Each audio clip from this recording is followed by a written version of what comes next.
¿Qué tal? Muy buenas noches. Sean todos bienvenidos a los que se están conectando y los que ya están conectados a esta cuarta convocatoria en conmemoración a el Día Mundial de la Prevención contra el Suicidio. Y bueno, usualmente esta convocatoria siempre ha sido una caminata familiar entre amigos, pero en esta ocasión, en este año tan especial, tan distinto, diferente, el 2020, pues que nos ha cambiado la vida a muchos, nos reunimos nuevamente, pero en esta ocasión, así sea de manera virtual, vamos a caminar unidos por la vida. Y es que las cifras son para preocuparse. Solamente aquí en Panamá, este año, han ocurrido aproximadamente cada 3 días una muerte debido a este tema y casi el 30% han sido menores de 25 años. Y oficialmente es lo que conocemos. Seguramente hay muchos casos más, pero simplemente porque este tema es un tabú, la gente se mantiene en silencio. Pero precisamente el suicidio puede prevenirse, pero para llegar a esto tenemos que quitar ese estigma y atrevernos a hablar. Como muchos saben, este es un evento que nació en memoria de Daniel Martinelli. Y en este momento tenemos a Rolando Martinelli y a Denise de Martinelli que nos tienen unas palabras de bienvenida.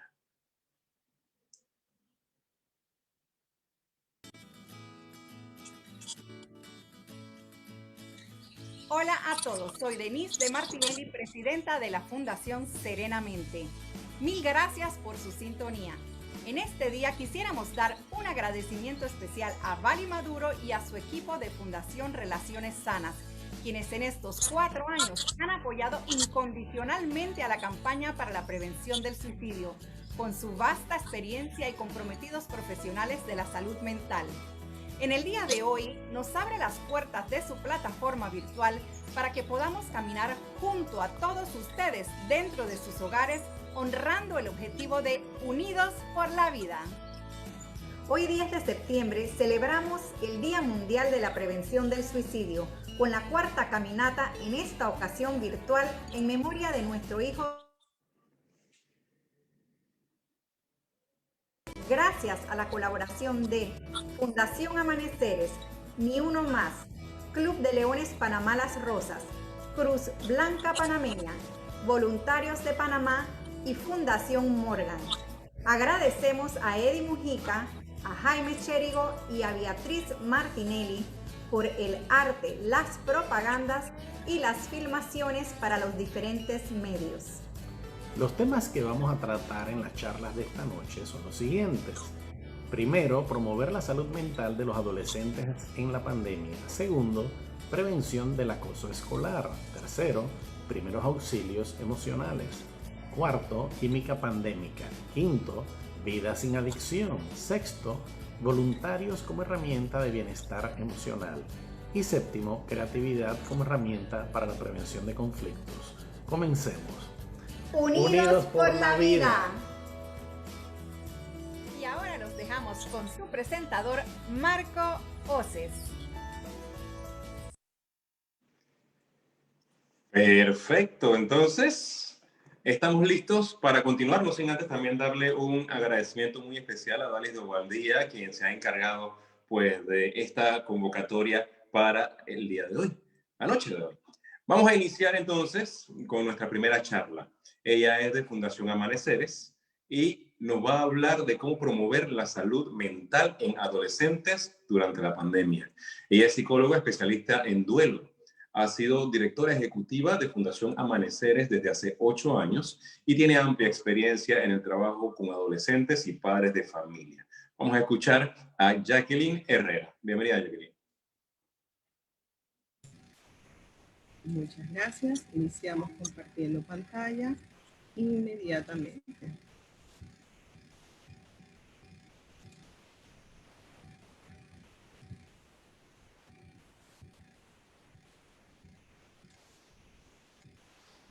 Muy buenas, mi nombre es Jacqueline Herrera, como les había dicho, y el tema que me toca es cómo promover la salud mental de nuestros adolescentes durante esta época de pandemia.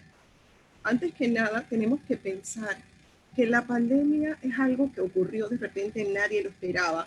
Y como muchas de las frases que los jóvenes mencionan cuando conversan con nuestro equipo es que pasó mucho, muy poco tiempo, que esto pareciera que no termina, que la gente se siente y se comporta como si estuviera loca. A veces ellos narran sentirse solos o que en las casas se sienten casi como esperancita, pongamos el meme.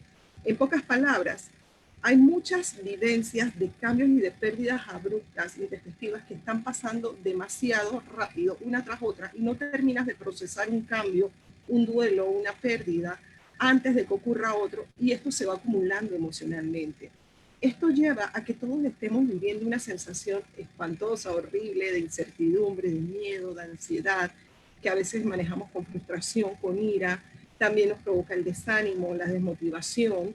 Y ojo, esos somos los adultos, así que imagínense cómo están viviendo los adolescentes, que son las personas que se apoyan en nosotros mismos. Muchos de ellos recurren a la evasión del aquí y el ahora a través de la fuga a la virtualidad, con los diferentes juegos y cosas que ellos usan en sus redes.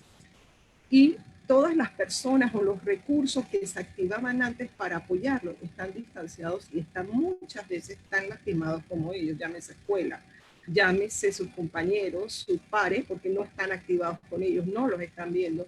Y también se acudían a otras instituciones como ballet, danza, arte. Muchas de estas en estos momentos están cerradas o apenas están empezando a niveles virtuales. Por eso, el adolescente vive este momento de pandemia y de confinamiento como la pérdida de los espacios, ojo, que construyen el núcleo de su identidad única e individual fuera del entorno de la familia. Y esto es algo que no lo viven los adultos ni los niños. El niño todavía está en una etapa donde su familia es su norte, su centro, donde se moviliza, pero la adolescencia es el momento donde el chico sale y comienza él a generarse, a transformarse y a definirse a sí mismo como una persona fuera de su entorno familiar. Ya no soy el hijo, ya no soy el hermano, ahora soy Juan, soy Pedro, soy Ana, soy María. Yo soy esta persona nueva y comienzo a probarme y ensayarme con mis pares, con mis amigos, en la escuela, en otros entornos sociales, a los que antes no podía acudir si no era con mis padres detrás de mí. Así que esto lo ha perdido el joven y esto lo vivencia intensamente y afecta el núcleo de su identidad. Por eso es muy importante que nosotros como adultos o como personas que trabajan dentro de la ayuda emocional llevemos a que el joven pueda ir elaborando estos procesos emocionales. Y aquí yo hago un matrimonio un poco atrevido entre la teoría de Teres Randall, que ella es una experta en el tema de las prácticas, de lo que son los duelos traumáticos y de las prácticas restaurativas. ¿Cuál es la primera tarea? Reconocer que ha habido una pérdida. Podemos fomentar con la pregunta ¿qué pasó? Admitir las pérdidas, conversar con pares y con adultos accesibles sobre lo que está pasando. También reaccionar o poder identificar cómo me estoy sintiendo esta situación, cómo me hace vivirla. Respetando las emociones, el chico puede sentir tristeza, desánimo, dolor, puede sentir incluso a veces hasta una sensación de más calma, sobre todo si estaba en otros ambientes que pudieran resultarle inseguros. Así que él lo puede hacer de diferentes formas. Podemos comentar que escriba, que dibuje, que las cante, que haga TikTok, que haga reel, pero que haga algo que exprese de una forma saludable estas emociones. La tercera tarea es renunciar a los apegos y a los supuestos del mundo antes del COVID. Y eso es lo más doloroso. El supuesto del mundo a todos se nos perdió. El mundo como lo imaginamos, como pensamos que iba a ser, nuestros planes se vinieron abajo. Aquellos chicos que están por graduarse, ay, yo voy a ir a un baile, voy a vivir esta graduación, 12 años de escuela y tan. Ahora todo es online y cuidado que también tengo que vivir online mi graduación. Y por eso es importante también que antes, no, en la casa había alguien que hay una ayuda, una persona, ahora no, la familia puede haber sufrido pérdidas económicas, pérdidas sociales y ahora en este momento no hay nadie que te ayude en casa. Ahora de repente tú asumes labores o todo el mundo está viendo quién asume las labores que otra persona hacía. Entonces por eso es importante fomentar momentos de diálogo desde el respeto, no desde ordenar y decir esto tienes que hacer, lo estás haciendo mal, como si fuéramos árbitros de fútbol, que así es como nos comportamos los papás a veces, sino respetando una emocionalidad que la de ellos está tan herida como la de nosotros. Fomentar reuniones donde la familia pueda organizarse, qué es importante, qué es prioritario, qué es necesario y qué puede posponerse o qué no es necesario hacer en estos momentos. Llegar a acuerdos dentro de la familia para que el chico no se sienta sobreinvadido, sobreutilizado dentro de los sistemas familiares o al revés, que no lo veamos. Es también importante darle cosas que hacer, de aquello que se necesita para que nosotros podamos manejar esta situación emocional. ¿Qué puedo hacer yo? Y ayudarlo a que encuentre diversas situaciones o momentos que su colaboración sea importante y que lo ayude a sentirse importante, y valorarle los aprendizajes que él tenga de esto. Podemos fomentar preguntas restaurativas. Si quieren saber qué son las preguntas restaurativas, son todas esas preguntas en azules que aparecen en la diapositiva. Y la última sería cómo reinvertir esa energía emocional. Cómo yo quisiera estar al final de este proceso. Si tengo oportunidad de aprender, de desempeñar o de adquirir una nueva habilidad que incluso yo puedo acompañar a mis hijos en desarrollarla. Mi hijo no sabe cocinar, bueno, vamos a inventarnos cocinar o vamos a inventarnos hacer zumba. Pasar tiempo, no desde el término de que yo soy el árbitro de fútbol que te digo que cometiste una falta, sino del término que soy una persona, tu mamá, que te estoy cuidando, protegiendo y que estoy viviendo contigo esta situación. Y por último, ¿cómo podemos apoyar en prevención adolescente en familia? Practiquemos el ejercicio de agradecimiento y la comunicación no violenta. Aquí están algunas de las cosas que funcionan, de los tips para hacerlo. Facilitar que mantenga hábitos de sueño, de alimentación, de interacción con pares saludables. Actividades que promuevan la motivación, la creatividad o la colaboración con otros. Supervisar el uso de las redes, así como supervisaríamos que nuestros hijos van a salir a la calle, con quién estás, qué estás haciendo, qué estás viendo.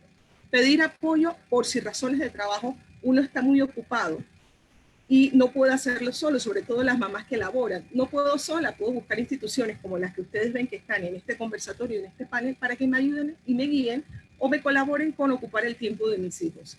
Y también ante cualquier señal de situaciones de cuidado, cambios de hábitos de alimentación, sueño, aislamiento, dependencia virtual, conductas violentas, ideas de morir, de que todo termine ya, buscar ayuda profesional. Y lo dejamos con estos tips. Y recordar que es importante que los chicos aprendan a amarse como son y a valorar cada momento de su vida. Y con eso terminamos acá. Muchas gracias. Muchísimas gracias a ti, Jacqueline. Suficiente información como para uno poder comenzar a ayudar a todos nuestros familiares y amigos en este momento tan complicado en donde estamos, que realmente tenemos que buscar la manera de evitar que lleguen a caer en una situación tan triste como es esta. Pero bueno, continuamos porque tenemos mucha más información. Y ahora, de Ni Uno Más, vamos a escuchar una charla acerca de prevención del acoso escolar.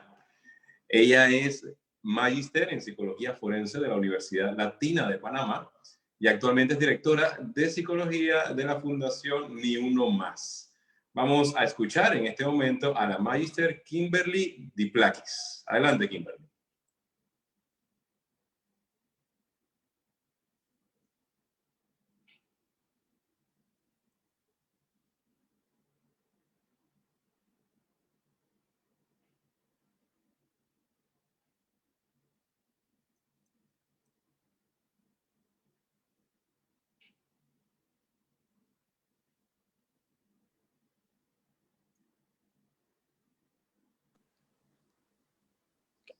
El acoso escolar es toda forma de maltrato físico, verbal y no verbal, psicológico y cibernético que se produce entre las escuelas de forma muy retirada a lo largo del tiempo. Son situaciones y acciones y conductas en las cuales están entre pares, entre alumnos. Se insulta, se difama, se amenaza, se chantajea, se difunden rumores, se pegan, se roban y se rompen cosas. Siguiente, por favor. Siguiente, por favor. Bien, vamos a ver lo que son los tipos de acoso escolar. Físico, golpear, dañar útiles, robar, verbal, insultar, amenazar, no verbal, excluir, ignorar, emocional y psicológico, que es la parte que comienzan a humillarse. Por ejemplo, sí, que tú eres la gorda, tú eres la fea, tú eres la flaca, la bajita, la chombita, la negrita, la chinita, etc. Y la parte cibernética, siguiente por favor, es la parte donde es el acoso, la intimidación y humillación de compañeros a compañeras a través de las redes sociales, ya sea WhatsApp, ya sea Instagram, Facebook, etcétera, que se va prolongando al tiempo. Y esto engloba distintas acciones que puede ser el envío de mensajes ofensivos, amenazas, suplantación de identidades, hackeo de la cuenta personal, la difusión de información personal y también fotomontaje. Siguiente, por favor. Bien, vamos a ver El perfil de la víctima de acoso escolar. Esta persona es una persona retraída, es una persona alejada, comienza a alejarse de sus actividades para llamar la atención, se ausenta frecuentemente en las escuelas, se hace el enfermo, presenta conductas violentas, pierde sus cosas y cuando llega a la casa, sus pertenencias son destruidas. Parece ser preocupado, triste, enojado, asustado. Siguiente, por favor. A través de esto, las consecuencias que trae tanto el maltrato físico y psicológico, viene estos temor a asistir a la escuela, ansiedad, nerviosismo, depresión, aislamiento, ideación suicidia, y comienza con todo esto que comienza a sintomatizar entonces los síntomas, problemas de sueño, dolor de estómago, dolor de cabeza. Siguiente, por favor. Siempre hablamos de la víctima. ¿Y qué pasó con la persona que hace el acoso escolar o el bullying? Esta persona también tiene un temperamento agresivo e impulsivo, tiene deficiencia de habilidades sociales para comunicarse e negociar sus deseos, falta de empatía, hacer sentir de la víctima, falta de sentimiento de culpabilidad y falta de control de ira. Siguiente, por favor. Aquí quiero hacer como un espacio y recordarles también a lo que es las personas que es el acosador o que hace el bullying, también necesita ayuda. Siempre lo vemos que es el malo de la película, pero también tenemos que ver que esa persona fue víctima también de acoso escolar, tiene grandes inseguridades, carece de atención y relaciones sanas con su entorno, carece de empatía y quizás ha crecido un ambiente en que no la está promoviendo. Siguiente, por favor. Bien, aquí vamos a ver cómo podemos ayudar a la víctima. Primero que todo, tenemos que reconocer si la situación que tenemos enfrente es una situación de bullying o acoso escolar. Cuando ya llegamos a la víctima, darle esa contención y validar sus emociones, escucharla sin juicio. Y en el siguiente paso, establecer un plan de apoyo o un plan de acción en donde puede que participe ya sea el consejero de la escuela, el psicólogo de la escuela o algún maestro donde se siente con confianza, pero eso sí, tenemos que tomar en cuenta que la víctima se siente cómoda con este plan de acción. Siguiente, por favor. Bien, ahora aquí me retengo un poquito con la familia. Bien, padres de familias que están presentes y están viendo este conversatorio. Tenemos que observar y prestarle atención a nuestros hijos y también validar lo que sientan, escuchar lo que hablan, atender cualquier cambio que ustedes vean que manifieste dentro de su desempeño escolar, cambios de amigos, aislamiento, pérdida, aumento de peso, si ustedes lo ven como que está triste, si ustedes lo ven que está como raro, o sea, todos esos cambios tienen que observarlo y también escucharlo. Y le hago un llamado de atención a todos los padres de familia, porque yo soy especialista en familia y quiero decirles algo, por favor, dense unos 5 minutos para escuchar a sus hijos. Y qué lindo es cuando su hijo le dice, mamá, me está pasando o me está ocurriendo esto en la escuela, alguien me está molestando. Ahora que está en la parte que todos estamos en la casa, que todos estamos en la parte virtual y que a lo mejor también está trayendo esto también estos chicos. Brindar en el hogar un ambiente de seguridad y confianza, una estabilidad por medio de comunicación asertiva, empatía y unión familiar.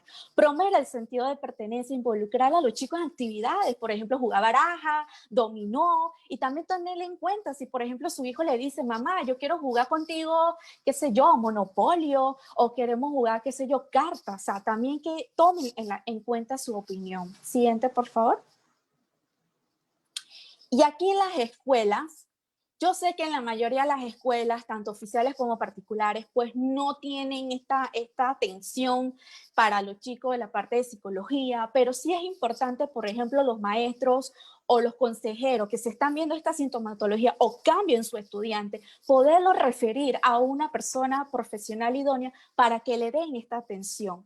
Invertir también tiempo en capacitaciones, talleres para los estudiantes, profesores, padres, para garantizar un impacto más efectivo en la prevención. Promover en todo momento los valores que se fomentan tanto los estudiantes, un sentido de pertenencia, respeto, y así se sientan más seguros y protegidos. Y bueno, con esto finalizo. Siguiente, por favor. Finalizo con un mensaje, una frase mía. La mayoría de nosotros tenemos mucho más valor de lo que jamás pensábamos y con una sonrisa darás un aspecto positivo que hará que la gente se sienta cómodo a tu alrededor. No estás solo, no te quedes callada, basta de bullying. Muchísimas gracias. Muchísimas gracias a ti, Kimberly. La verdad, un aporte muy importante y tenemos que estar perceptivos a todo lo que está ocurriendo en casa con los nuestros. Continuamos. Ahora, directamente de Fundación Relaciones Sanas, vamos a escuchar algo muy importante, los primeros auxilios emocionales. Ella es psicóloga clínica, terapeuta psicoanalítica y terapeuta sistemática, coordinadora del programa Sanamente de Fundación Relaciones Sanas. La doctora Annalisa de Joyce. Bienvenida.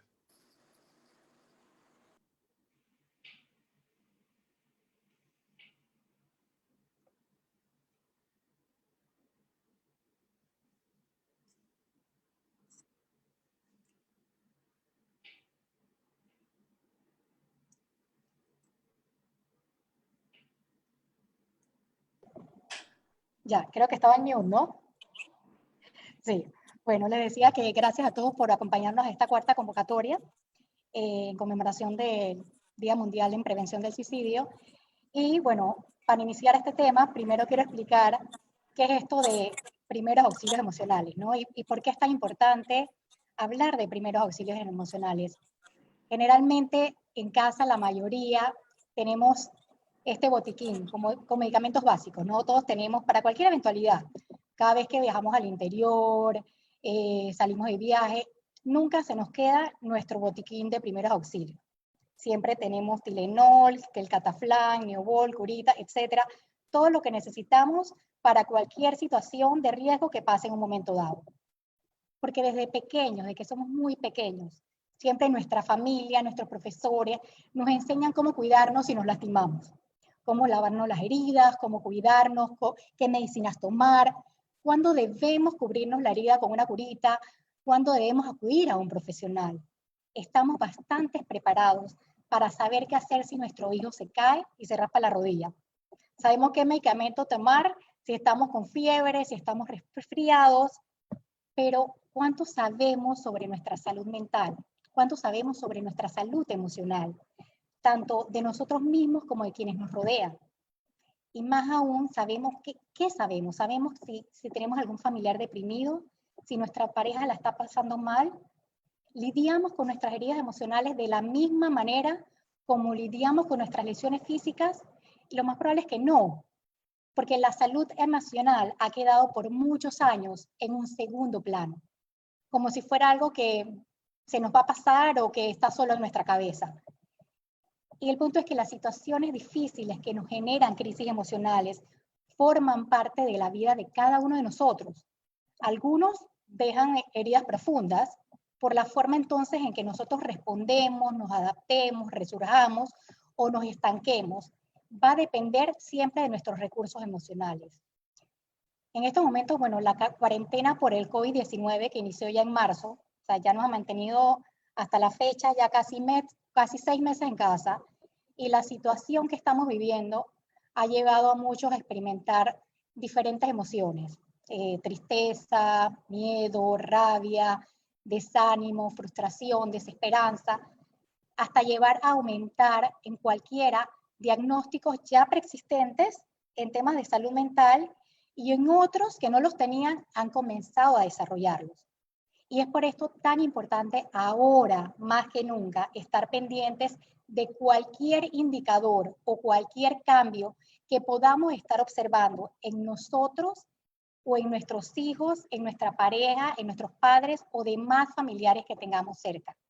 Y no es para alarmarlos, sino hacernos cada uno más conscientes de los cambios emocionales que cualquiera puede estar experimentando, ya que la OPS y la OMS en sus últimas conferencias han estado comunicando que una de las crisis más importantes de esta pandemia, aparte obviamente de la enfermedad física, es la enfermedad mental. Y que cuando todo esto acabe, vamos a tener una población mundial mucho más enferma en términos de salud mental. Si ya veníamos con una sociedad emocionalmente enferma y atravesando importantes enfermedades y situaciones en salud mental, el confinamiento y la crisis por la pandemia no han ayudado. Por el contrario, están afectando aún más la salud mental a nivel mundial de forma significativa. Ya en las clínicas privadas, todos vemos, en las clínicas privadas y públicas, vemos un aumento considerable de pacientes con síntomas de depresión, ansiedad, ataques de pánico, así como el aumento en el número de muertes por suicidio. Y para esto debemos saber que en temas como, por ejemplo, la depresión, muchas veces los síntomas no serán necesariamente encontrar a nuestro hijo o pareja llorando. Puede ser que no lo vemos llorando, pero llama la atención que vemos a esta persona aislada, la vemos distante, lo cual no era común en esa persona. Nos llama la atención que no quiere hacer nada de las cosas que antes solía disfrutar. A través de nuestra vida siempre experimentamos diferentes situaciones y como consecuencia de algunas de ellas, generalmente si son desagradables o traumáticas, podemos sufrir experiencias dolorosas que nos paralicen o nos enfermen. Entonces, al igual que las heridas físicas que dejan cicatrices en el cuerpo, las heridas emocionales dejan cicatrices que se reflejan a lo largo de la vida. Y la forma en que percibimos y captamos al mundo y en la forma en que reaccionamos a diversas situaciones va a ser significativa. Las heridas emocionales se producen cuando un acontecimiento específico y repetitivo nos genera una emoción intensa de rabia, tristeza, frustración, miedo, desesperanza, y no lo logramos resolver de forma adecuada. En general, muchas personas tratan de salir adelante y mejorar. Muchas otras tienen una capacidad de resiliencia altísima que los ayuda a recuperarse. Pero ¿qué pasa con aquellos que no logran recuperarse? ¿Qué pasa con aquellos que quedan estancados en el dolor, en la tristeza o en el sufrimiento y que no saben cómo recuperarse o no saben que pueden recuperarse? Así como todos debemos poder optar por salud física, también debemos poder optar por salud emocional. Debemos poder aceptar que hay situaciones más diversas, complejas, difíciles, traumáticas, que implican más que poner de su parte para poder recuperarse o mejorar. Muchas veces decimos, y muchas veces lo hemos decidido a cada uno de nosotros, pon de tu parte, pero es mucho más que poner de tu parte. Y por eso en ocasiones es indispensable buscar ayuda, buscar un especialista que nos ayude a recuperarnos y estar mejor, porque se puede estar mejor, nos podemos recuperar, pero para esto primero debemos aceptar que existen las enfermedades mentales, que existen los trastornos de personalidad, que existen los trastornos en el desarrollo, en el espectro autista, existen las adicciones, que existe la depresión, la ansiedad, la esquizofrenia, la psicosis, la adicción a las drogas, al alcohol, pensamientos de muerte por suicidio y deseos de morir por suicidio. Mientras no entendamos que existe, que está y que está más cerca de lo que pensamos, no vamos a poder ayudar a los otros o a nosotros mismos a salir adelante. Mientras sigamos mirando para un lado y no veamos el sufrimiento de nuestro hermano, el dolor de nuestra pareja, la tristeza de nuestra hija y nuestros propios sufrimientos, seguiremos estancados. El primer paso para avanzar y ayudar a sanar es reconocer que existe la enfermedad mental, que está ahí para entonces poder brindar ayuda. Y aunque no seamos psicólogos o psiquiatras, cada uno de nosotros podemos reconocer la tristeza de alguien cercano. Y un simple acercarse y preguntar, ¿cómo estás? Estoy aquí para ti. Crea esperanza y abre el camino para la recuperación. Y con esto, bueno, que termino mi presentación para el día de hoy de parte de la Fundación Relaciones Sanas. Muchísimas gracias, Annalisa. Y bueno, ya lo escucharon, los profesionales están hablando y hay que hacer un alto a tanto escepticismo con respecto a estos temas emocionales que realmente están afectando y de manera muy fuerte a un porcentaje muy grande de la población mundial. Seguimos. Vamos ahora por parte del Club de Leones de Panamá, Las Rosas. Ella es fellow en el Hospital Clínico de Barcelona, también miembro del Instituto Nacional de Salud Mental, docente en la Cátedra de Psiquiatría Clínica de la Universidad Interamericana y nos va a hablar de la química pandémica. Vamos a escuchar a la doctora Ariadna González. Bienvenida.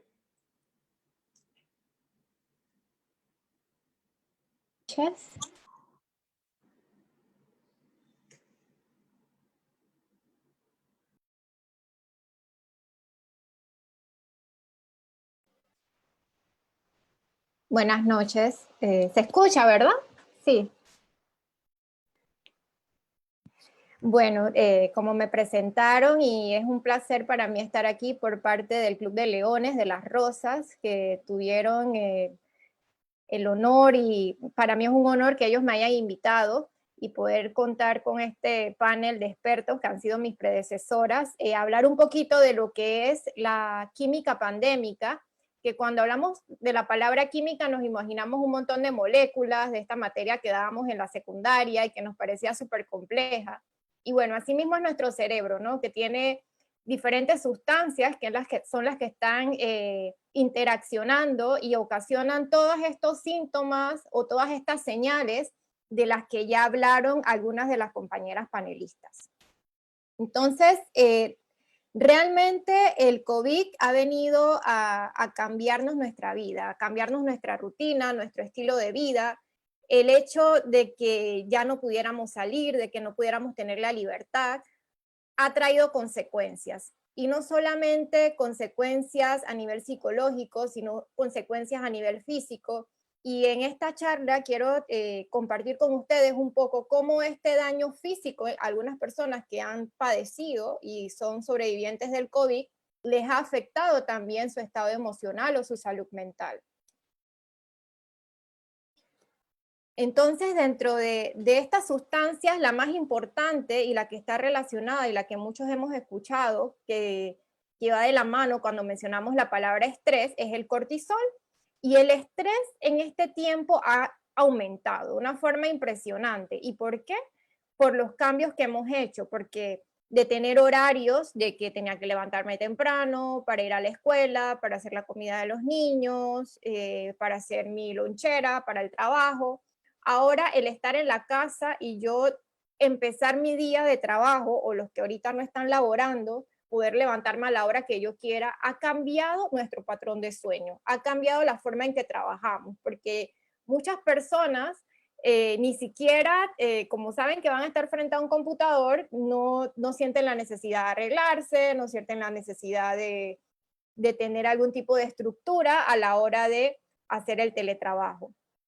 Y ni qué decir la alimentación, como estoy en la casa, bueno, puedo ver televisión todo el día, como lo que encuentro por allí, pido comida rápida. Yo creo que los negocios de comida rápida les ha ido muy bien durante los deliveries, durante la pandemia, porque la mayoría de las personas prefieren, por la facilidad, ¿sí?, pedir comida a hacer comida en la casa. Y la actividad física, bueno, al inicio sí estuvo muy restringida el hecho de que no podíamos salir, no podíamos ir a un parque, no podíamos compartir las actividades que usualmente hacíamos, los que tenían alguna disciplina de ir al gimnasio y todo esto se vio afectado. Y claro, si me cambias mi estilo de vida, esto va a generar algún tipo de estrés. Entonces, el otro tipo de estrés que comenzaron a lidiar algunas personas, y sobre todo colegas del personal de salud, fue que estaban luchando frente a la línea de batalla y estaban viendo muchas personas morir. El ver personas morir genera de por sí ya un cúmulo de emociones, ¿sí? Y como estas personas estuvieron trabajando sin descanso por la necesidad que tenían los pacientes, muchas de ellas no lograron poder desahogarse, poder descansar y cayeron en cuadros de estrés. Entonces, vemos que de toda esta emergencia sanitaria han surgido grandes cambios desde sociales, en el que personas que antes podían tener la libertad de decir yo me voy de viaje la otra semana o me voy para la playa, su vida cambió, su vida se limitó. Cambios económicos en el que tener un estándar de vida, de pronto ahora no tener cómo pagar la casa, cómo pagar la colegiatura, tener que cambiar a sus hijos de colegios privados a colegios públicos. Ha hecho cambios políticos, ocupacionales, interpersonales, se ha visto que las prioridades han cambiado. Ahora una de las prioridades para el ser humano es la salud, y todo esto ha generado factores de estrés y trastornos de adaptación. Entonces, revisando un poquito de estudio para ver así de manera global qué está pasando en Latinoamérica, el 67% de las personas decían sentirse ansiosos por el tema del coronavirus. Inclusive, al inicio todo el mundo quería estar viendo las noticias, pero ya después, a mitad de la pandemia, las personas dejaron de leer las noticias, dejaron de ver los medios porque sentían que esto les generaba más estrés, les generaba más ansiedad, empezaron a tener problemas para dormir, ya no tenían apetito, u otros se fueron al extremo y comían demasiado, empezaron a tener síntomas de depresión, sentirse muy solos, tener mucho miedo. Los que manejaban usualmente sus cuadros de ansiedad y de estrés con hacer ejercicio, salir, como ya no lo podían hacer, volvieron a los viejos vicios, como fumar, a los viejos hábitos, perdón, como fumar. Comenzaron a tomar tranquilizantes de manera indiscriminada, muchas veces no prescritos por profesionales de la salud, como diazepam, tafil, y tomaron bebidas alcohólicas. Por eso que al inicio de la pandemia en muchos países se hizo lo de la ley seca, por las consecuencias que estaba trayendo el aumento del consumo de alcohol. Entonces, dentro de las grandes secuelas de la pandemia, hemos visto que la población general, el 40% ha presentado cuadros de ansiedad, desde leves, moderados a severos. El 29% cuadros de depresión, y dentro de esos cuadros de depresión, el 23% han sido profesionales de la salud, según un estudio en el Hospital Clínico de Barcelona. También vemos, y es lo que se está revisando en las últimas semanas, que se están presentando enfermedades mentales asociadas al COVID, o sea, a las personas que han sido positivas por COVID han tenido problemas de depresión, ansiedad, síntomas de trastornos obsesivos compulsivos, insomnio, entre otros.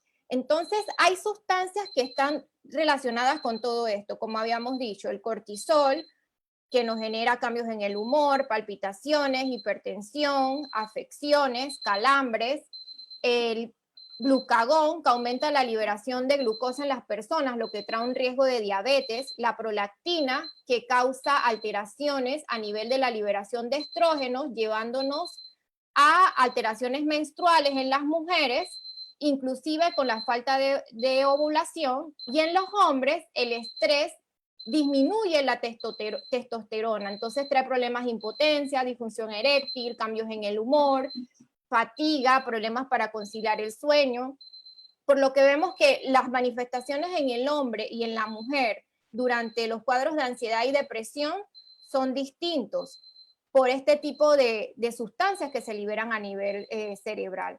Y bueno, ya para ir terminando, el estrés también en las mujeres disminuye la función secretora de los estrógenos, que tienen que ver con la parte sexual de las mujeres. También les causa fatiga extrema, aumento de peso y alteraciones en su estado de ánimo. Entonces vimos que desde aquí, desde tener preocupación por la situación laboral y económica, preocupación por el bienestar de los hijos, no saber si vamos a regresar vamos a tener nuestro trabajo de vuelta, haber perdido personas en el camino, compañeros de trabajo, familiares, el miedo a salir de casa y contagiarnos o llevar el virus a familiares dentro de la casa, desarrollar un problema de salud mental, inclusive pensar en el suicidio como la única salida. Entonces, como vemos aquí en la pirámide de Maslow, el ser humano usualmente tiene necesidades biológicas, y lo que estamos viendo es ese miedo a enfermar, miedo a perder el trabajo, miedo a estar solo y al abandono, miedo a la inseguridad personal que esto nos ha traído, y miedo a perder lo que hemos conseguido durante la vida, nuestros logros, nuestra familia, los recursos. Y todo esto es un cúmulo de factores que podrían llevar a una persona a tener una conducta suicida, como es el aislamiento, el distanciamiento social, la recesión económica que va a venir después de todo esto, el estrés, la ansiedad, la presión que están viviendo los profesionales sanitarios, los policías, el boicot social y la discriminación que se está viendo, y la estamos viendo en países hermanos. el estrés que ha generado el COVID, cómo se ha manejado, las comorbilidades que tienen las personas que les dan más vulnerabilidad a sufrir alguna complicación por el COVID y los estilos de vida no saludables. Así que es hora de que nos preocupemos por nuestra salud mental, como lo han mencionado la mayoría de mis predecesoras, y tratar de trabajar en ese salario emocional, ajustar nuestros horarios. El teletrabajo nos da la facilidad de estar en casa y poder adquirir nuevos planes de formación, capacitarnos, participar más con la familia, tener más días para celebrar de cumpleaños, días familiares, tener espacios de distracción. Podemos también formar parte de voluntariados, como muchas de las organizaciones que están esta noche aquí, y siempre reconocer cuando se hace algo bueno, y también reconocer a nuestros miembros de la familia con las cosas buenas que hay que hacer.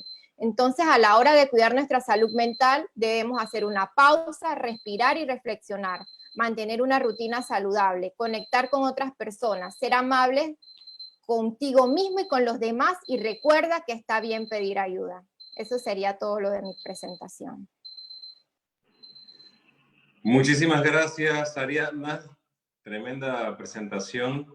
Y bueno, nos hemos sentido identificados con algunos de los puntos que ella ha mencionado, porque realmente es algo que nos está abrumando de cierta manera a todos. Continuamos entonces, y ahora de parte de la Cruz Blanca Panameña. Ella es psicóloga especialista en prevención y tratamiento de adicciones y nos va a hablar de la vida sin adicción. Escuchemos a Calixta de Balmaceda.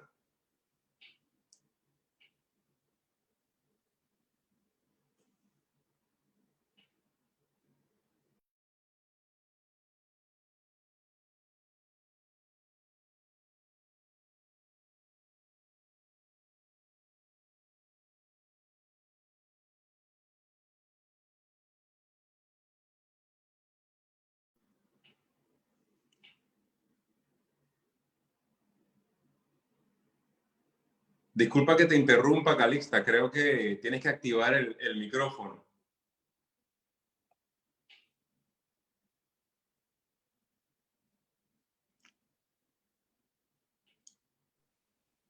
¿Ya? ¿Sí? ¿Me oyen? Ahora sí. Sí, disculpa. Sí.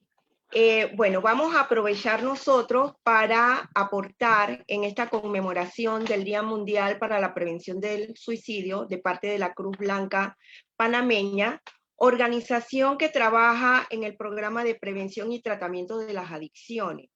Y como bien el nombre que nos toca a nosotros desarrollar es Vida sin Adicción. Y realmente la vida sin adicción inicia desde nuestros propios programas, ya que nosotros empezamos promoviendo estilos de vida saludable para evitar que las personas desarrollen precisamente un problema de adicción. Cuando hablamos de la adicción, hablamos realmente de cambios químicos a nivel del cerebro. Por eso la adicción es una enfermedad del cerebro, es una enfermedad cerebral, es una enfermedad mental y emocional, tiene diversas causas, por eso se considera que es multicausal, ya que tiene un factor biológico, psicológico y social. Y dentro de esta enfermedad hay diferentes componentes que nos pueden determinar cuando una persona está desarrollando una adicción. El componente de obsesión, que es esa idea, compulsión, que es el caminar, el impulso, la motivación que nos desarrolla para ir a alcanzar el objeto o la sustancia, y una vez encontrando esta sustancia o estando en una actividad que hace que yo pierda el control, puedo llegar a tener una negación una vez que las personas me abordan y me mencionan que algo está pasando en mí. ¿Por qué? Porque va a cambiar la forma de mis relaciones con mi entorno. Por eso es bien importante que nosotros identifiquemos que la enfermedad de la adicción es una enfermedad del cerebro. Cambia realmente los químicos a nivel de los neurotransmisores del cerebro. Tiene que ver con la regulación de el área del placer a través de la dopamina, y esto se modifica. Una vez modificado, entonces mi vida va a estar relacionada con las drogas o con cualquier comportamiento también adictivo. Entonces, cuando nosotros entendemos esto de la adicción, va creando una dependencia. Estamos tan enganchados en este proceso de compulsión, de obsesión mental hacia un determinado consumo de sustancias, si es en el caso de la sustancia, que vamos a perder total control de nuestra vida, de nuestra salud física o mental. Por eso cuando mencionaron el tema este de vida sin adicción, precisamente una vida sin adicción es una prevención, es incorporar en nuestras rutinas diarias esa parte de aprender a reconocer en nosotros nuestras cualidades, lo bello que nos puede estar rodeando en el mundo, de una manera natural, sin utilizar sustancia, porque si yo incorporo algún tipo de sustancia en mi organismo que me crea una adicción, todo lo que yo vivo o todo lo que yo experimento va a ser algo momentáneo o va a ser una experiencia irreal. Entonces, lo importante es que nosotros aprendamos a vivir en un momento de nuestra vida disfrutando el hoy y el aquí, con todo lo que tiene que ver mi calidad de vida, el manejo de las emociones, el desarrollar todas las habilidades para la vida que me ayuda a mí a manejar adecuadamente las emociones, a tener resolución de mi conflicto, a tener ese pensamiento creativo, que en este momento de pandemia, el poder tener este pensamiento creativo es lo que nos ha ayudado a nosotros a reinventarnos. Es lo que nos ha ayudado a muchos de los que estamos aquí compartiendo, es el poder enfocarnos en el que mañana va a ser diferente y de esta manera bajar los niveles de estrés y tratar de utilizar todas estas herramientas, cualidades, habilidades, tener actividades estructuradas, aprender a regular nuestras emociones, y aquella persona que tiene el problema de adicción tienen que evitar sobre todo aquellos elementos disparadores de la adicción cuando tenemos controlado nuestras adicciones. Por eso es bien importante que nosotros entendamos que la adicción es un proceso que no nace de un día para otro, es una enfermedad progresiva, que hoy yo inicio en un uso experimentador o en un uso social, pero mañana ya yo paso la línea de ser un usador experimental a ser un abusador y posteriormente la dependencia. Entonces, ¿qué pasa con la vida de esta persona? Esta persona que inicia a consumir sustancia está en búsqueda de ¿qué? Está en búsqueda de felicidad, está en búsqueda de placer, está en búsqueda de poder compartir con las personas que lo rodean, pero no solamente eso, sino que esta persona no desea realmente convertirse en adicto.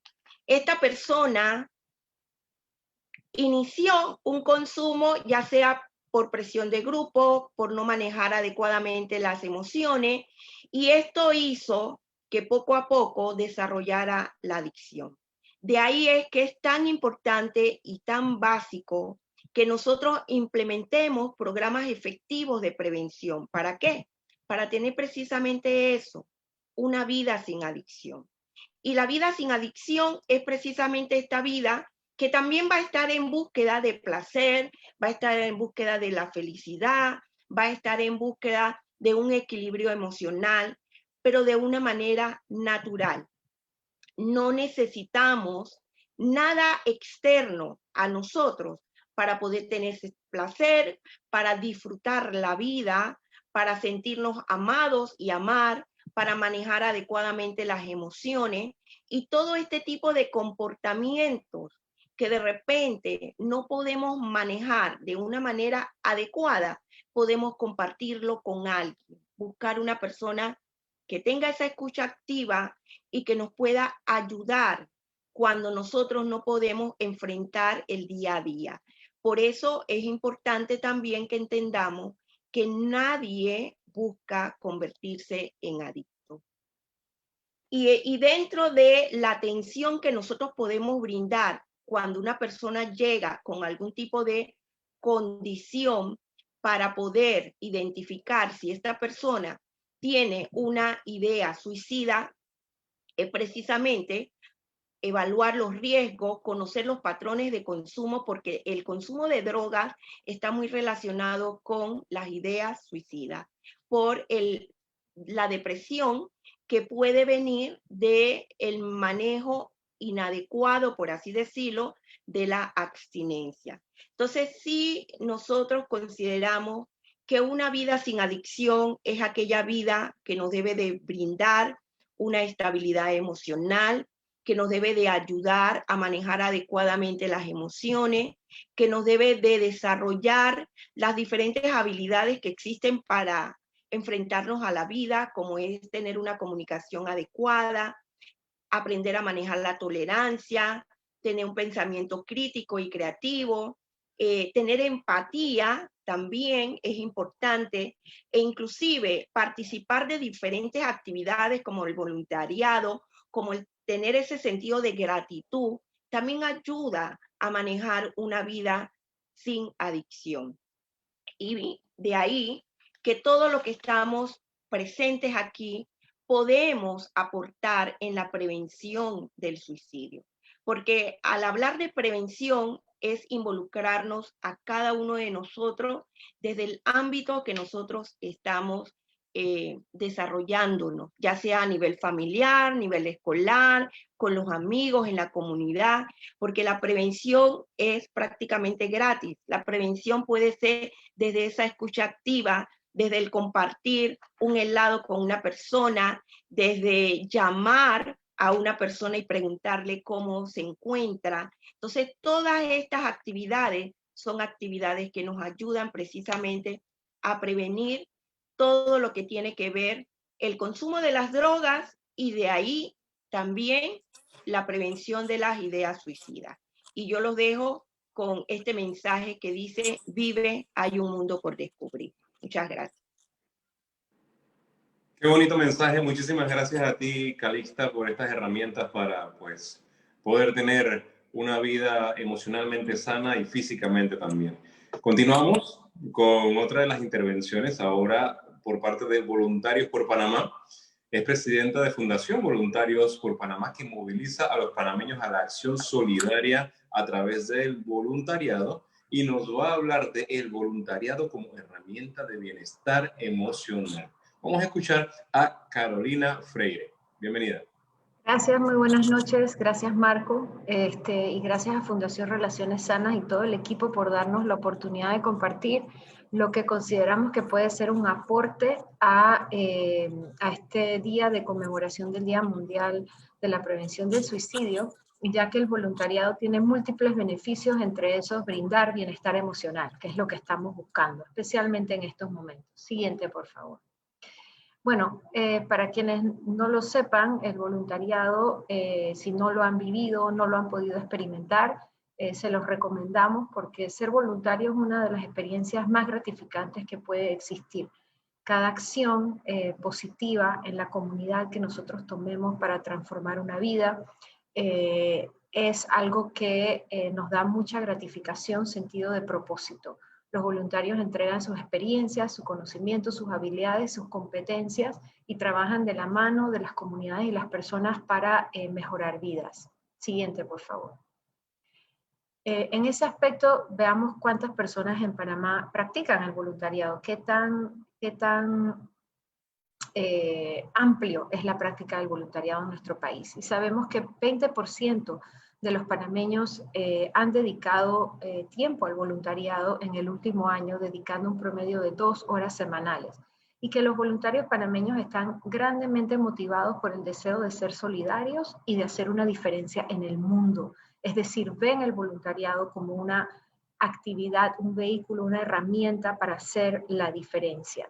Y también vemos que los voluntarios panameños están muy motivados. En una escala del 1 al 10, el promedio de motivación de los voluntarios a Panamá es 8.5. Entonces contamos con un caudal de voluntarios en el país sumamente importante y motivado para hacer la diferencia. Siguiente. El voluntariado trae muchos beneficios, no solamente al voluntario, que eso es lo que más vamos a hablar hoy, sino también a las organizaciones sociales como las que están aquí hoy.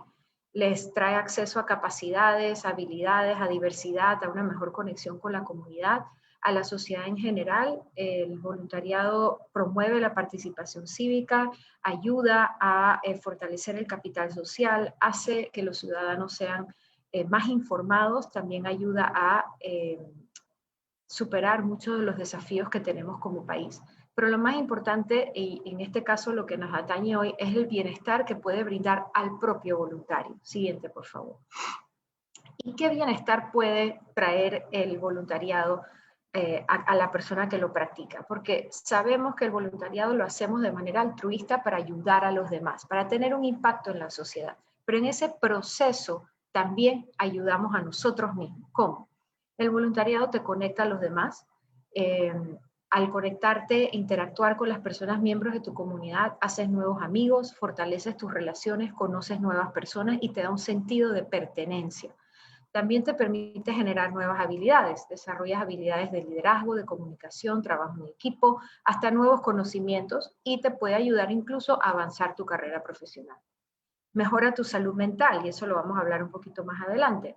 Permite combatir los efectos del estrés, la depresión, la ansiedad, que todas las doctoras anteriores a nosotras lo han mencionado y que en estos momentos está exacerbado en nuestro país.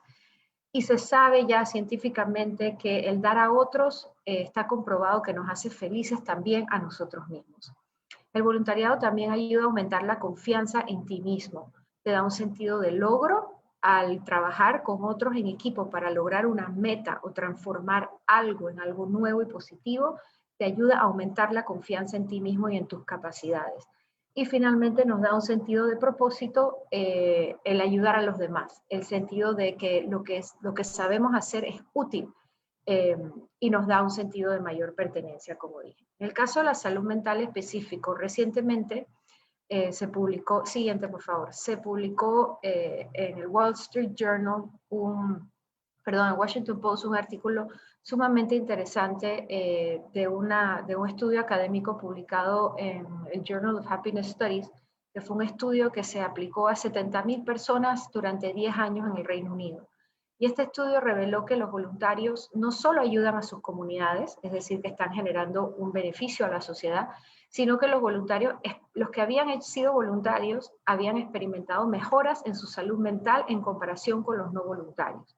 Y quienes habían sido voluntarios en el último año expresaban estar más satisfechos con sus vidas y calificaban mejor su estado de salud física que los no voluntarios.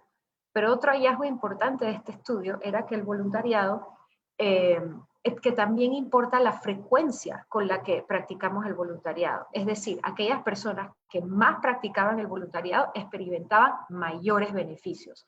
Quienes lo practicaron al menos una vez en el último mes reportaron mejor salud mental que quienes participaron con menos regularidad o no participaron. Siguiente, por favor. Otro estudio de la Universidad de Carnegie Mellon del 2013 reveló que el voluntariado también mejora la salud mental, ya que al donar tu tiempo, las personas se sienten más conectadas socialmente, se crean lazos.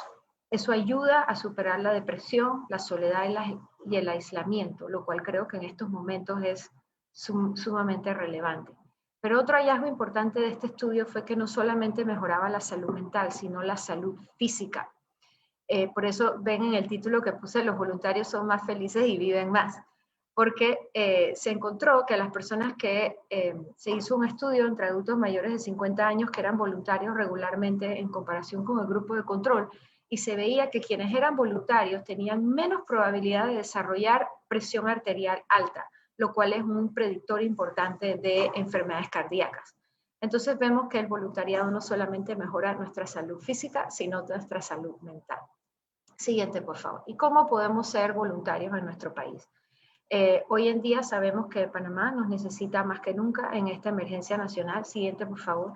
Y si consideran que el voluntariado puede ser algo que para ustedes es útil, no solamente para ayudar a Panamá, pero también para gozar de estos beneficios, nosotros los queremos invitar a través de este seminario a nuestra página virtual pontenalgo.com, donde reunimos la oferta de voluntariado de más de 210 organizaciones en nuestro país. Y para ser voluntario no tienes que ser nada especial. Cualquier persona puede ser voluntario. Cualquier habilidad, cualquier conocimiento que tú tengas lo puedes poner al servicio de los demás. Entonces queremos hoy ofrecerles a todas aquellas personas nuestra herramienta web, donde pueden elegir una causa, conectarse con esa causa y comprometerse con lo que ustedes pueden dar. Y finalmente otra herramienta siguiente que hemos desarrollado es la guía solidaria. Siguiente slide, por favor.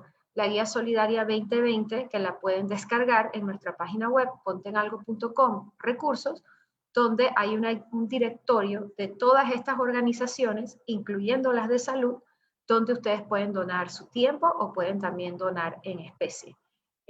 Así que sin más es agradecerles por este espacio y hacerles la invitación a que buscando también espacios para mejorar la salud mental, ayudando a otros, nos podemos ayudar a nosotros mismos. Muchas gracias. Muchísimas gracias a ti, Carolina.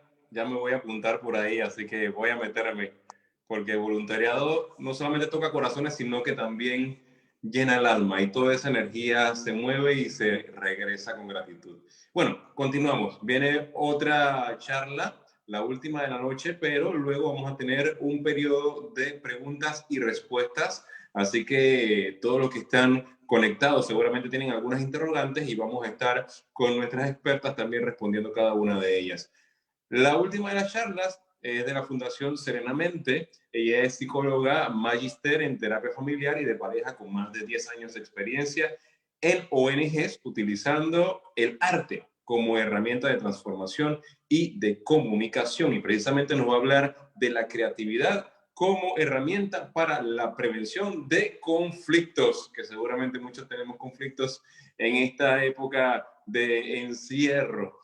Vamos a dar la bienvenida a la magíster Dashna Chavarría. Bienvenida. Hola, buenas noches.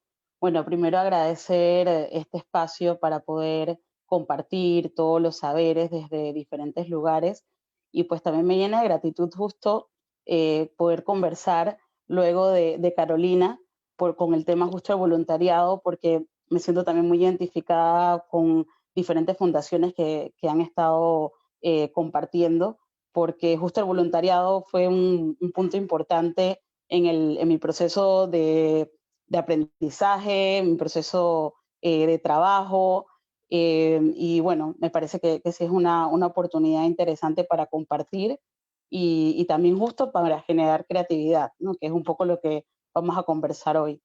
Este momento justamente nos ha llenado de mucha incertidumbre, de mucha preocupación y nos ha tocado ser creativos en diferentes espacios, ya sea para poder ver dónde nos ubicábamos en el espacio del hogar para poder trabajar, ver qué hacíamos para poder que los chicos estuviesen un poco un espacio de diversión, un espacio para compartir, ver si hacíamos recetas nuevas en casa, ver dónde hacíamos y cómo hacíamos ejercicio.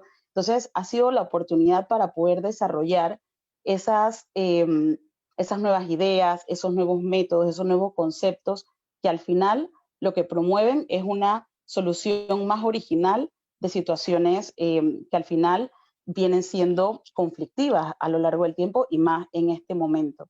Y me gustaría citar en este momento también a un neurólogo y psicoanalista francés que se llama Boris Cyrulnik, que él decía un poco como que la creatividad podría ser la hija del sufrimiento. Sin embargo, el sufrimiento no era considerado la madre de todas las creatividades. Entonces, un poco reconocer este momento de sufrimiento y este momento complejo, cómo nos lleva a conectar con nuevas maneras de reaccionar, con nuevas maneras de solucionar, pero también tenemos que ver que hay otras maneras de poder y alimentar y enriquecer ese mundo interior para tener otras opciones de soluciones.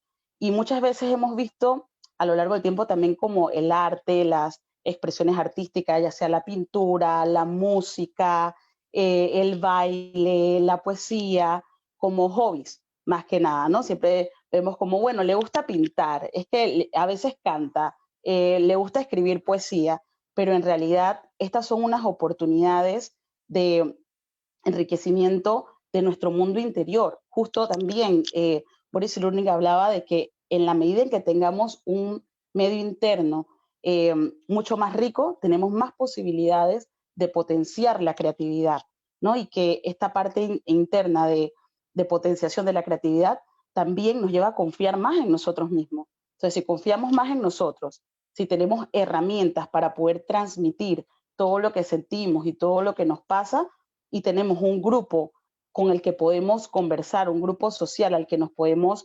al que le podemos mostrar todas estas habilidades artísticas, también tenemos la oportunidad de generar mayor resiliencia para afrontar situaciones complicadas. Y no solamente el tema de generar y de enriquecer nuestro mundo interior por medio del arte nos lleva a solucionar pues, los conflictos. No solo es como, ay, voy a hacer esta pintura, o voy a escribir este poema, o voy a ver esta película, sino también es el proceso de poder encontrar cómo mi pensamiento lo puedo traducir en este espacio, cómo mi sentimiento le puedo poner color, cómo a lo que me pasa le puedo poner palabra. Ese momento, ese trabajo, ese proceso es lo que realmente alivia el sufrimiento y lo que realmente nos puede invitar a conectarnos con el aprendizaje del momento y llenar este mundo interno con mayor creatividad.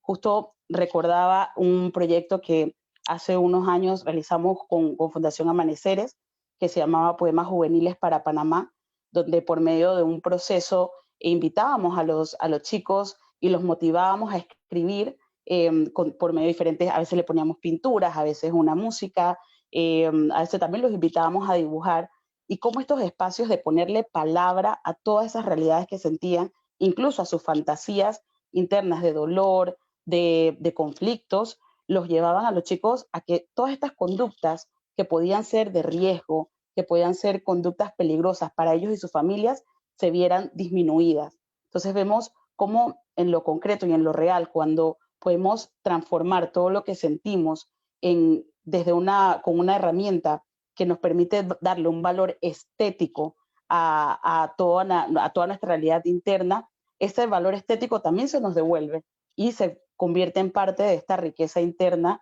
que pues es lo que nos permite conectarnos con mayor creatividad para enfrentar las situaciones.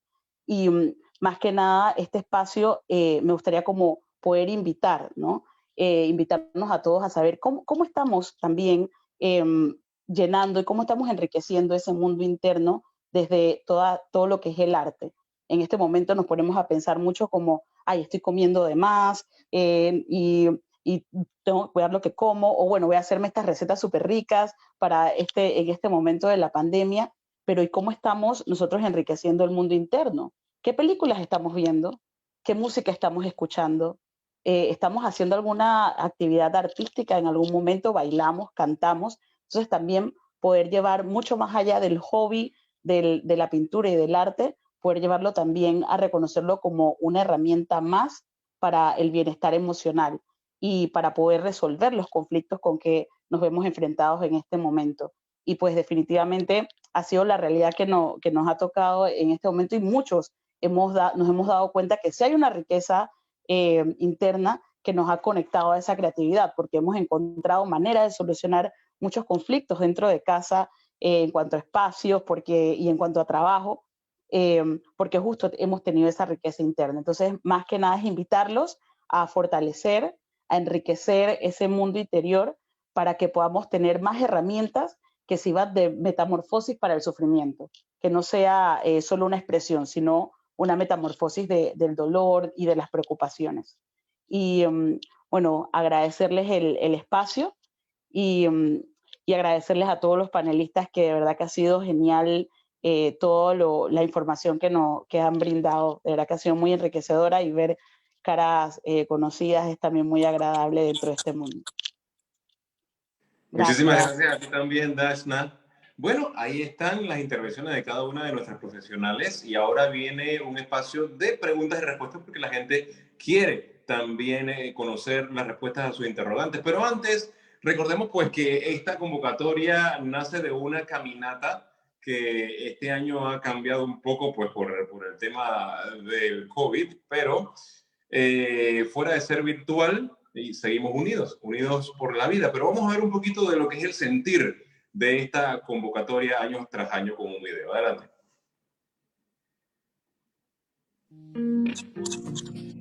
La importantísima labor que llevan a cabo todas las organizaciones. ¡Unidos por la vida!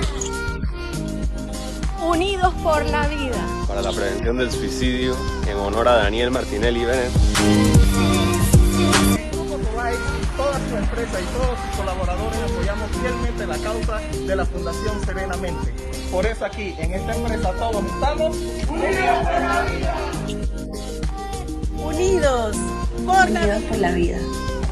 10 de septiembre, Día Mundial de la Prevención. Unidos por la vida.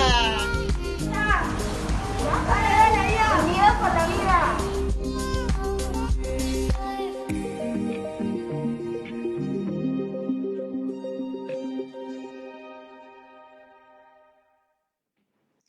Bueno, Unidos por la Vida, este año de manera virtual. Esperemos que para el próximo año ya podamos salir nuevamente a esta caminata que nos une precisamente en esta misión tan hermosa que es preservar la bella vida. Vámonos entonces a las preguntas que tiene la gente, y tienen varias preguntas, así que vamos a responder con nuestros profesionales. Esta pregunta podría ser respondida por Annalisa Joyce. A ver, la pregunta es, quisiera saber ¿qué tiempo de terapia es prudente para una persona que sufre de depresión grave?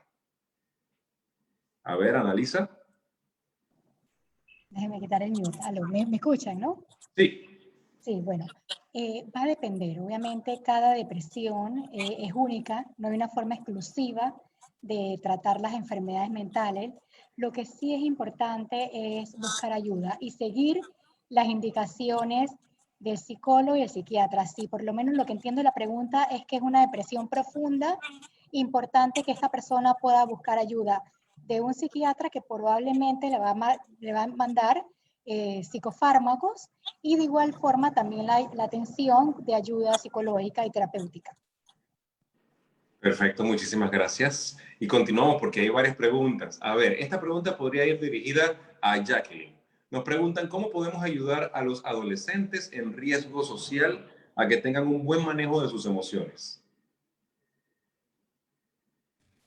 Gracias. Antes que nada, tenemos que reconocer que todos los adolescentes que están en riesgo social necesitan atender primero algunas necesidades básicas. Y para ayudar a manejar sus emociones, es un concepto que te tiene que hacer a nivel no solamente del adolescente individual. Sería bueno que entre en procesos con organizaciones que le permitan ayudar a reconocer su manejo de emociones, qué es lo positivo que está haciendo bien.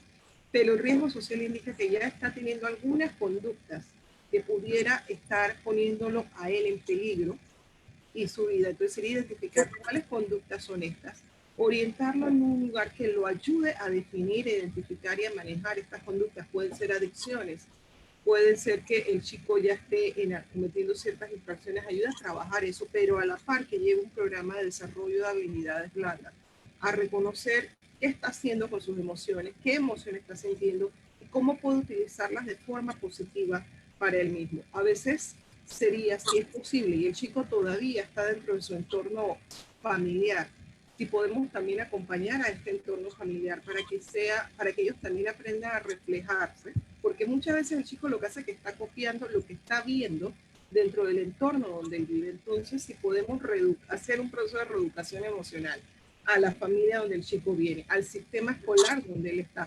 Acuérdense que el niño no es solo un individuo que crece, sino que él crece dentro de un sistema. Entonces, por eso es un proceso comunitario de reeducación familiar, reeducación de los entornos donde él está, ayudarlos a mediar, a identificar cómo hacerlo de formas distintas. Y a veces te vas a dar cuenta que no es el chico en sí, es todo lo que lo rodea. Y si podemos ayudar a mediar, a que se cambien y se modifiquen algunas de las conductas y acciones, y puede ser algo que haga una escuela, algo que haga una parroquia, algo que haga un grupo, eso fortalece al chico a manejarlos de forma más positiva. Nunca pensemos en el adolescente solo como un individuo, pensémoslo como un individuo inserto en un entorno, y este entorno influye poderosamente en la forma como él se conduce. Entonces, las acciones dirigidas hacia los adolescentes tienen que contemplar estos entornos.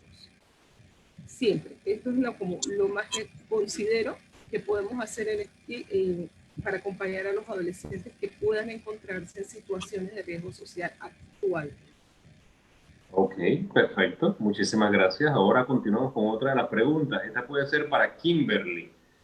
Dice, ¿cómo hago si el acusador o el bully no quiere ayuda?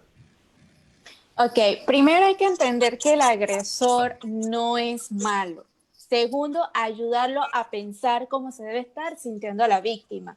Con esa manera de que tú vas actuando, ofrecer un modelo que se debe de tratar a otro respeto y empatía, motivarlo a pedir disculpas cuando él se sienta listo y sobre todo escucharlo. Porque lamentablemente el que hace el acoso escolar, el que hace el bullying, carece de empatía y carece de todo esto en su entorno familiar y no hay nadie que lo esté escuchando. Entonces, vamos a hacer esa agente de cambio y tratar de que siempre tenemos como que eso de que él es el malo de la película. No, no es el malo. Así que tratemos de cambiar eso un poquito y vemos entonces validarlo a él también y escucharlo también. Gracias. Ok, continuamos entonces. Tenemos más preguntas por acá. Vamos ahora a ver. Tenemos por aquí una que dice lo siguiente. A ver. Esta podría ser para Ariadna. Esta pregunta es bien interesante. ¿Cómo se compensa este aislamiento por la pandemia? Sí, bueno, es bien difícil recuperar el tiempo perdido, ¿no? No podemos enfocarnos en lo que ya pasó, debemos enfocarnos en el presente. Y así como mencionó la última expositora de que podemos utilizar este tiempo y que nos da la oportunidad como de innovar, de poder renovarnos, de poder hacer cosas que habíamos tenido allí aplazadas y que por tiempo, por trabajo, por compromisos personales no lo habíamos podido lograr. Pero compensar el aislamiento es difícil en cuanto a recuperar todo ese tiempo que estuvimos encerrados, que estuvimos privados de nuestra libertad. Entonces, pensar en eso, y eso me lo preguntan muchos de los pacientes usualmente, que les ha generado mucha ansiedad y mucho estrés la situación de la cuarentena, empeora la condición, porque entonces genera más incertidumbre, genera más temor, el no tener claro qué va a pasar. Entonces hay que enfocarse en el día a día, vivir las 24 horas, como hablamos a veces con los pacientes adictos, no tienes que vivir tu día, ¿sí? Y enfocarte en las cosas buenas y positivas que puedas sacar del momento. Y la pandemia nos ha dado la oportunidad de poder proyectarnos en otros aspectos de nuestra vida. O sea, yo he visto abogados trabajando ahora haciendo repostería, he visto ingenieros, ahora son artistas, son ebanistas. Entonces, momentos difíciles, momentos de sufrimiento, como también se habló anteriormente, nos dan la oportunidad como de renacer, de renovarnos, de poder ser resilientes y adquirir nuevas habilidades. Y quizás en otro momento en que estábamos en nuestra comodidad, en nuestra zona de confort, no nos hubiéramos atrevido a hacer las cosas que estamos haciendo ahora. Ahora va a cambiar en cierta forma y nos va a tocar readaptarnos, ¿sí? Al inicio creo que costó mucho el adaptarnos al estar encerrado, pero ahora también va a venir una ola, y ya se está viendo en otros países que empezaron a levantar su cuarentena antes, de las personas que hicieron el síndrome del ermitaño, ¿sí? Que se acostumbraron a estar encerrados, a estar aislados, porque se sienten seguros, no se van a contagiar, no van a enfermar a los familiares. Entonces ahora el salir nuevamente es otro periodo de adaptación, es otro duelo que vamos a hacer. Ahora tengo que volver al trabajo, no sé si me voy a contagiar, no sé si trabajo de recepcionista, todas las personas a las que voy a estar expuesta, los que eran adultos mayores y tuvieron que retirarse, tomar un tiempo de vacaciones por ser personas vulnerables, ahora volver. Entonces todo esto genera cierto malestar, cierta incomodidad de cómo va a ser. Por eso lo mejor es vivir el momento y poco a poco las soluciones, ¿sí? O no van a aparecer como varita mágica, pero se nos van a ir mostrando dependiendo las cosas y las herramientas que vayamos ganando en todo este proceso que ha sido difícil, pero que hoy en día estamos aquí.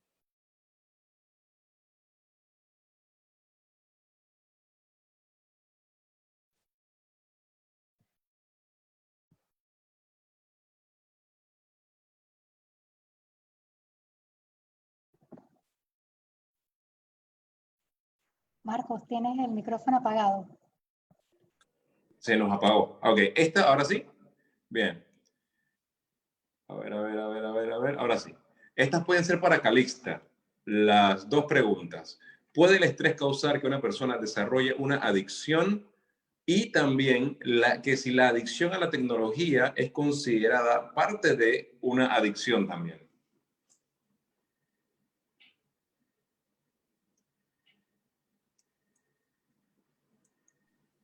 Definitivamente el manejar inadecuadamente los niveles de estrés te pueden llevar a una adicción, porque buscando tú mismo regular ese estrés inadecuado que te causa ansiedad, puedes incurrir a ingerir bebidas alcohólicas de forma abusiva y te puede desarrollar un alcoholismo si tienes la predisposición para desarrollar tal enfermedad del alcoholismo.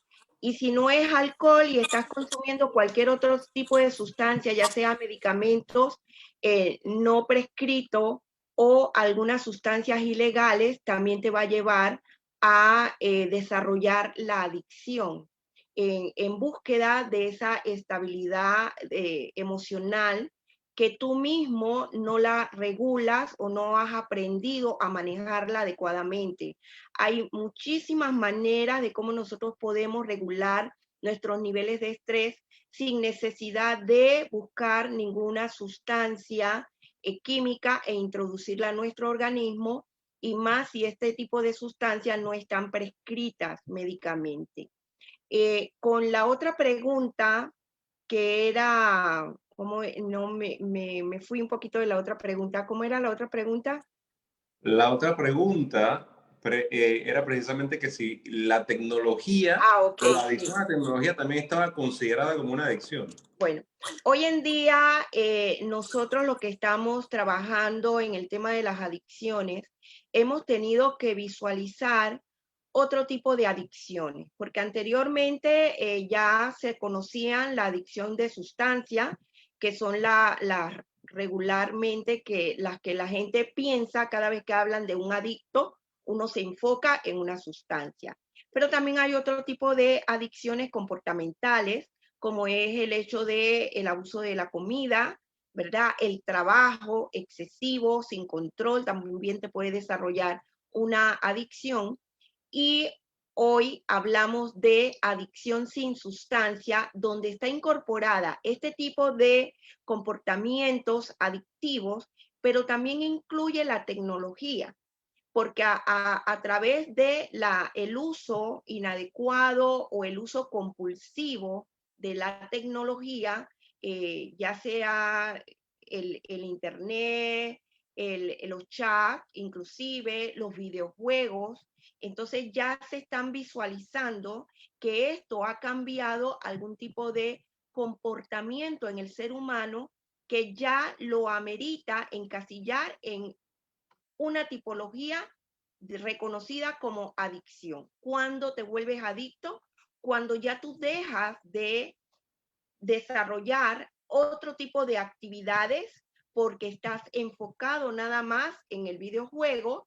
Cuando te interrumpen el videojuego, ya tu comportamiento cambia, te alteras, te irritas, no duermes, dejas de compartir con otras personas, y están los componentes que yo les mencionaba, que está la obsesión mental, la compulsión, la pérdida de control y la negación. Son los componentes que van a existir en cualquier comportamiento adictivo, ya sea con o sin sustancia. Ok, importante, ¿eh? Por ahí sonaron algunas alarmas. Vamos a la siguiente pregunta. Esta puede ser para la doctora Ariadna. ¿Está de acuerdo en que demos melatonina a adolescentes con insomnio?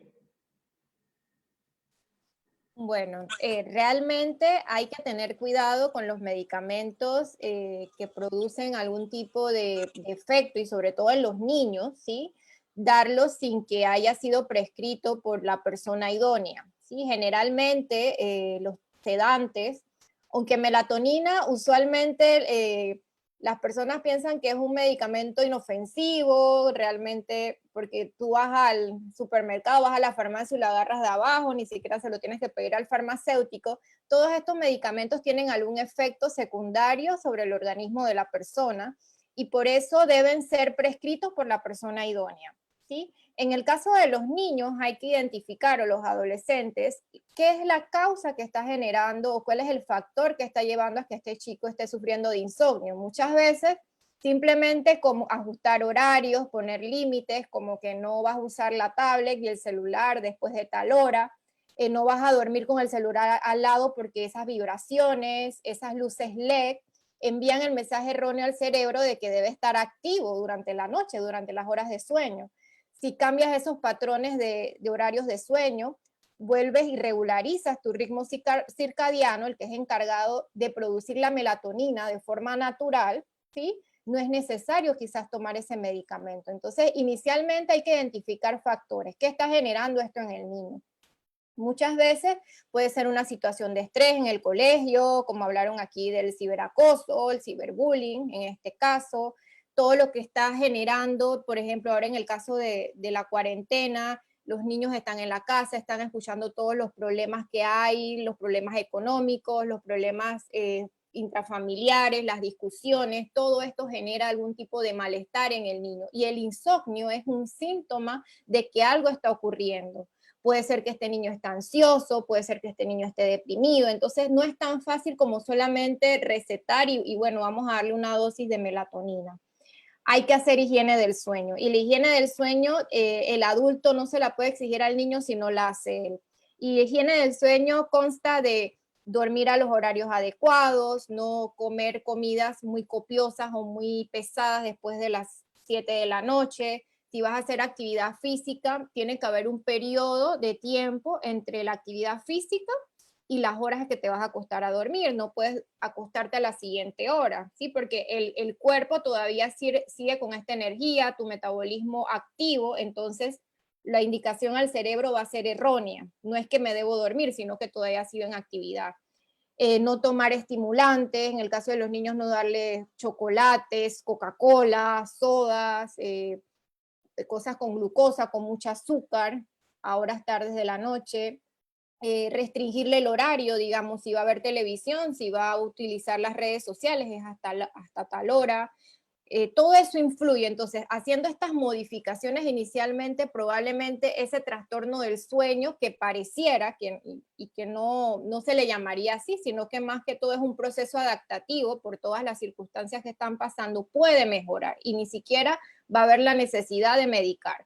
Si a pesar de cambiar todo esto y hacer la higiene del sueño, el niño continúa con esta dificultad para poder dormir, entonces se debe llevar con el especialista, ya sea el pediatra o el pediopsiquiatra, que es el psiquiatra de niños, para que entonces indique qué medicación necesitaría o qué tipo de terapia. Espero contestar la pregunta con eso. Muchísimas gracias. Higiene del sueño, muy importante. Y bueno, otra pregunta más, esta puede ser para Kimberly. ¿Cómo evitar el bullying en el entorno familiar? Porque también es importante notarlo dentro del núcleo familiar.